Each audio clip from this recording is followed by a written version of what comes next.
Welcome to evidence acquisition part of our digital forensics course. We previously studied the introduction to data forensics. We introduced the tools and we explained the file systems.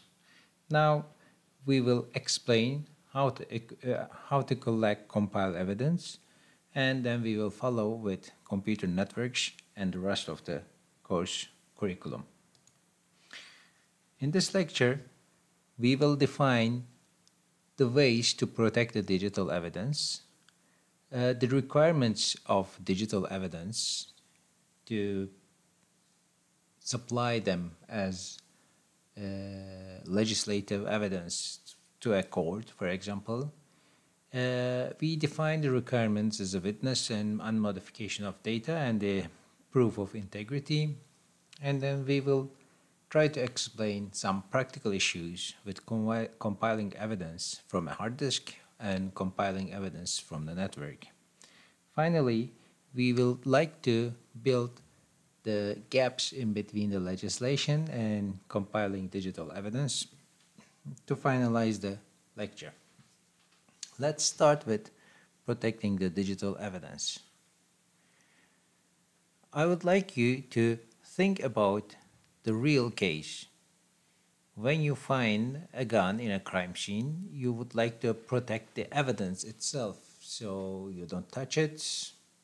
You try to keep it unmodified, and there is some authority that has rights to collect that evidence from that crime scene. So most of the time they have some custom designed clothes not to modify the evidence. They don't leave footprints or fingerprints themselves. They keep the evidence intact in a bag or in a box. And during all these evidence collection period, they report everything and they also record the actions that is done. We need to do the same with the digital evidence. First, you need a witness with your digital evidence. When I say witness, actually, you need to think about a legal authority or the other party you are collecting evidence from should agree with you that you are collecting evidence without disturbing it, without modifying it, without actually breaking the evidence itself. So imagine that you are collecting the sound data with a digital sound recorder. First, you need to agree with the other party that you are recording this conversation, and this agreement should be included within the sound file itself, or you need to have a piece of paper that is signed by both parties. Actually, the other party agrees with you and you can prove that agreement, and you can, as a result, use this evidence in a legal court.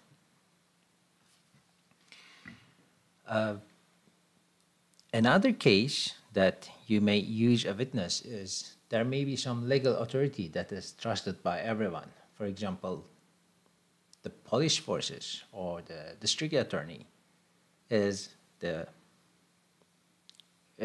trusted third party for the rest of the society. So you trust that they compile evidence as required. But with the digital evidence, this may not be the case. So you need to prove this witnessing by yourself. The second requirement is the data should not be modified during or after its collection. And you may need to have proofs of integrity to show that this data is not modified after it is being collected, and nothing has ever been changed. Even one bit is not changed. And there are cryptographic ways to achieve these standards and try to define these properties. I would like to continue with a practical example, compiling evidence from a hard disk. Imagine you visit someone and you would like to make a copy of the hard disk from that party. This party may be a suspect to a crime action, so you can visit their place together with police forces, and you may want to have an exact copy of the disk. First, you need to have some tools to copy these disks. You may remember that there are disk cloners that you can use as hardware devices. You can ask for permission to the other party, or the district attorney or police forces may give you the order to do that, and then you can copy the disk. After you copy the disk, you don't need to, and actually you shouldn't touch the original disk anymore. But still, you need to have some kind of unique value that addresses the exact state of the hard drive during that copying time. How you can do this, how you can achieve this, is using secure hash algorithms. Secure hash algorithms are cryptographic algorithms that depend on the input of any size, and the output generates a unique number based on dependent on the input.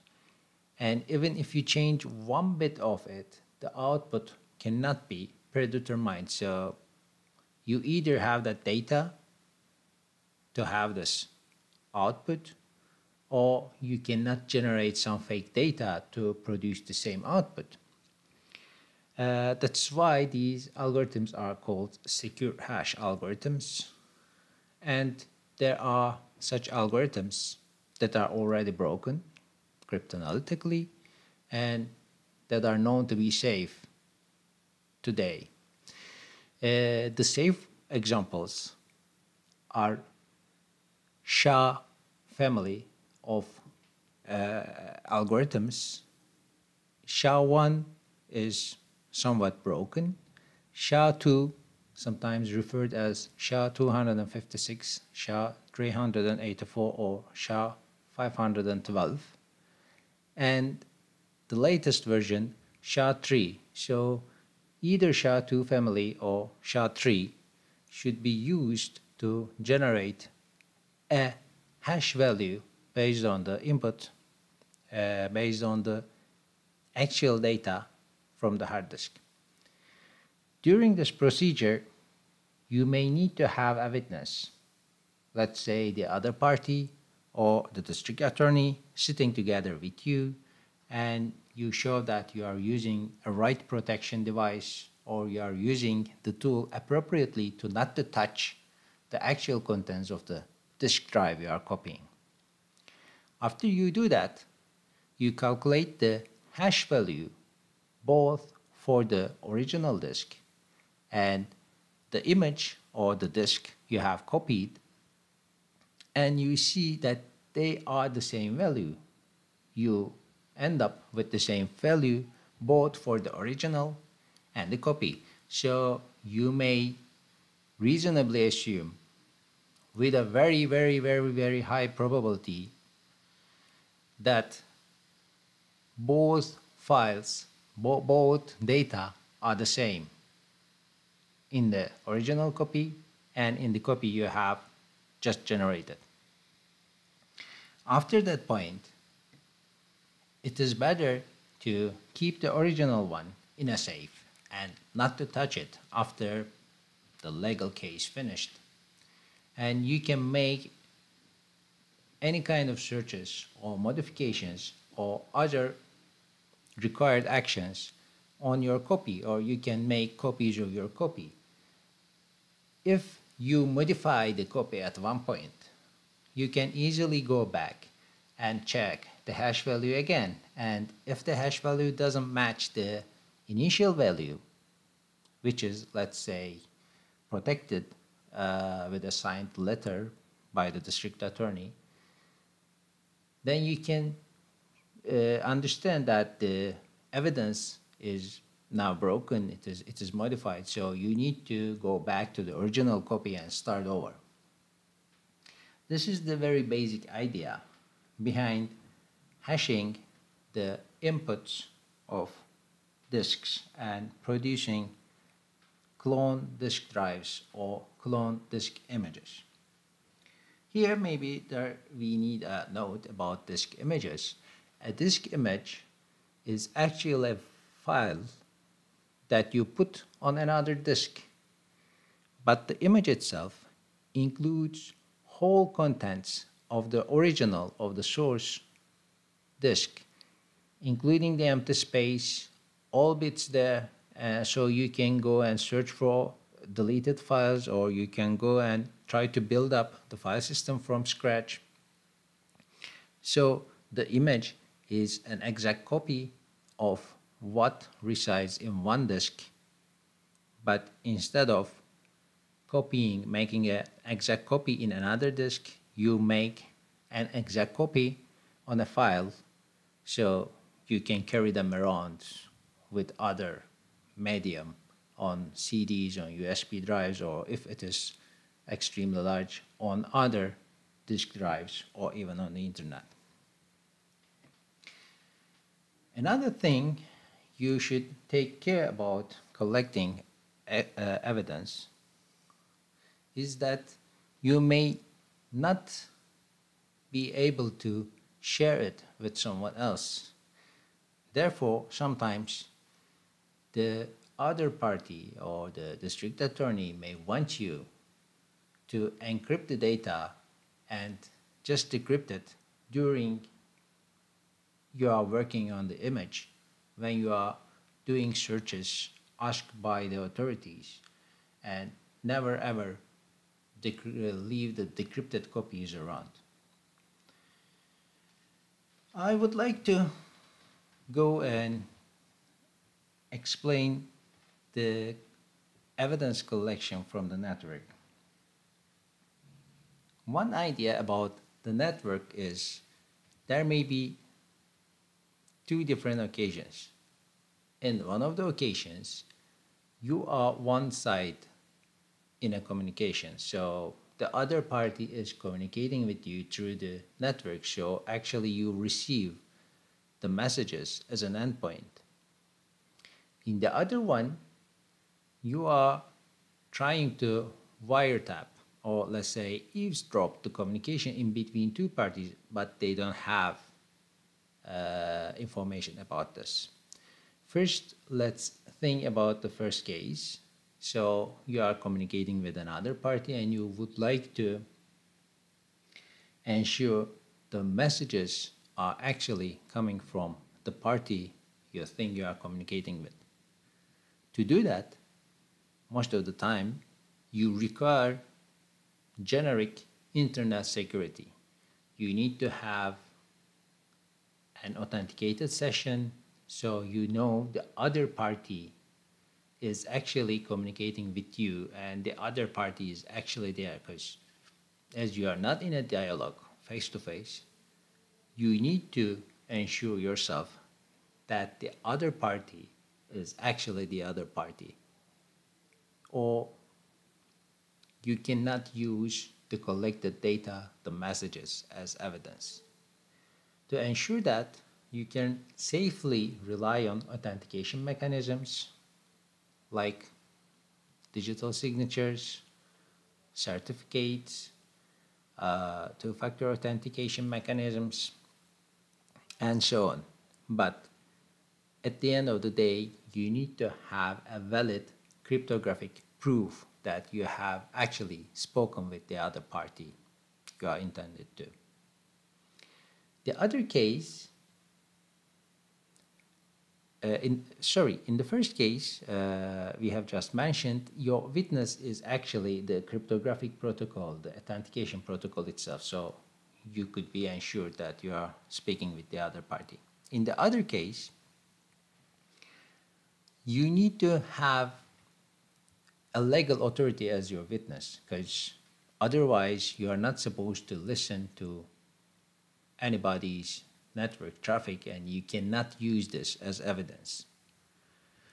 To do that, most of the time you receive an order from a court, from an attorney, or maybe police forces based on the legislation in the country, and then you start copying the data that is traveling across the network.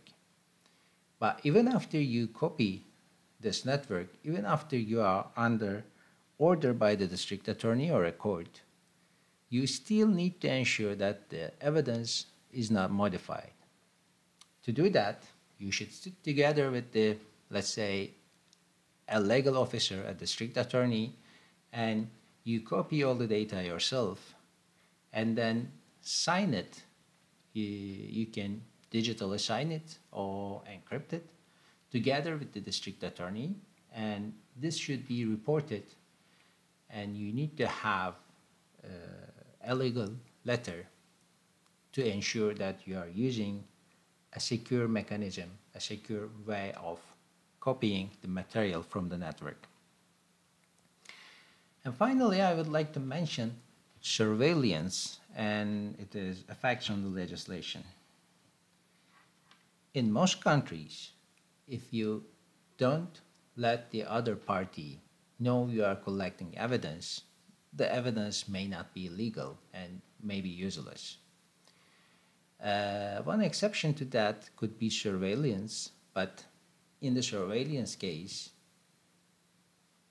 the video cameras on the streets or eavesdropping the network connections are mostly ordered by legal authorities. That's why they could be used as evidence.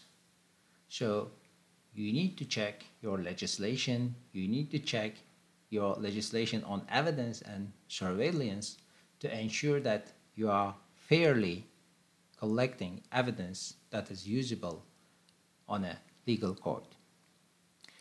This is all for our lecture. See you in the next one. Goodbye.